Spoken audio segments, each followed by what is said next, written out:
बरं जातील कुठं म्हणजे ते शिक्षण घेणारच नाही का? तुमच्यावर सांगा ना, पोरीचं जेव्हा डीबीटी वर्मा मॅडमने तुमचे कॉन्फरन्स घेतले होते तेव्हा तुम्ही ना होकार दिला होता डीबीटीचा. आज डीबीटी आली, तुमच्याकडे पैसे आली का सांगा ना? डीबीटी नाही म्हणतात. आणि प्रत्येक जबाबदारी आम्ही तर करतो ना, आपले जेवढे कर्तव्य आहे, ॲडमिशन असो कुठल्याही पद असो, आम्ही नेहमी टप्प्यात तटस्थ असतो.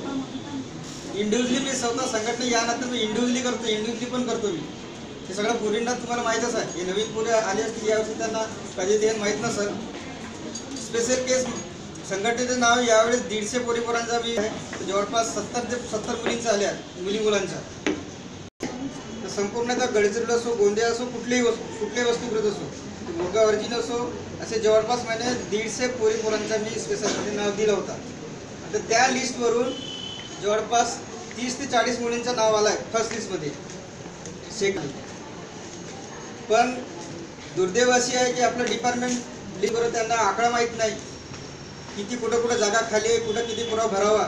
मी तर मंत्रिमंडळ इव्हन सेक्रेटरी सरांशी या गोष्टी बोललो आहो की जर तुमच्याकडे जागा असतील, जागा नसतील, जेवढे तुम्ही लिस्ट लावा. लिस्ट लावल्यानंतर तुम्ही किती उर्वरित पोरीपोर आहेत त्यांच्यासाठी जे तुम्ही नवीन वसतिगृह किराची इमारत घ्यायची तरी त्यांना सेंट्रलला सांगितलं. त्या दिवशी मंत्रीमध्ये होते, पोरी होते, त्यांच्यासमोर झालं की 10-15 दिवसाच्या आत आम्ही सगळं सॉर्ट आउट करू, त्याच्यानंतर नवीन इमारत बघू. आणि मी नाही बोलत आहे, पोरी होते, मंत्री मोदींनी बोलले आहे. तर पीओच्या स्टेटमध्ये होतं की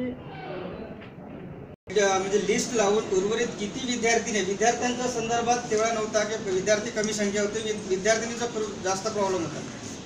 अजूनही जवळपास माझ्या मते 200 तरी विद्यार्थी बाहेर असतील. हो माहीत आहे, सगळ्या हॉस्टेलमध्ये टाकले आहेत. शासनाचा काय हिता की जेवढे जागामध्ये आहेत ते जागा भरावा, उर्वरित जे विद्यार्थी आहेत त्यांना दीनदयालमध्ये टाकावं. ते तात्काळ हॉस्टेलमध्ये द्या आणि उर्वरित जवळपास असतील तर त्यांना दीनदयालमध्ये द्या, असा पद्धती त्यांना ते सांगण्यात आला. पण पोरीपोरांचं आहे की आम्हाला वसतिगृह पाहिजे. आज तुम्ही अवस्था बघा ना, आज डीबीटीची अवस्था काय झाली. म्हणून आम्ही विरोध केला, पण मॅक्झिमम विद्यार्थ्यांचा डीबीटीला सपोर्ट होता. आज आम्ही डीबीटीच्या लढाईमध्ये हारलो तर नाही, लढत आहोत, पण 50% हारलो यासाठी की आपल्याच विद्यार्थ्यांना डीबीटीचं समर्थन होता.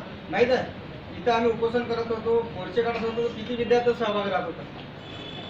दरवर्षीचा जेव्हा ॲडमिशन होत नसते तेव्हा सगळे पोरीपोर येतात. एकदा ॲडमिशन झाला की कुठल्याही गोष्टीसाठी मॅक्झिमम पोरी येत नाही. तुम्हाला एक्सेप्ट करायला लागेल, हे माझा अनुभव आहे. 16 वर्ष होता मी नागपूर संघटनेमध्ये काम करत आहे. हे ॲडमिशनचं आतापासून आहे तर जवळपास मी 6 पासून करत आहोत.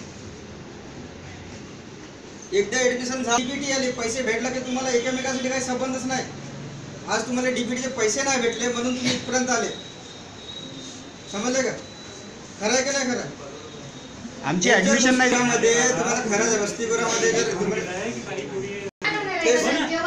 चर्चा करायला आले, सर्वांना जे प्रश्न करायचे माझा परिचय देतो.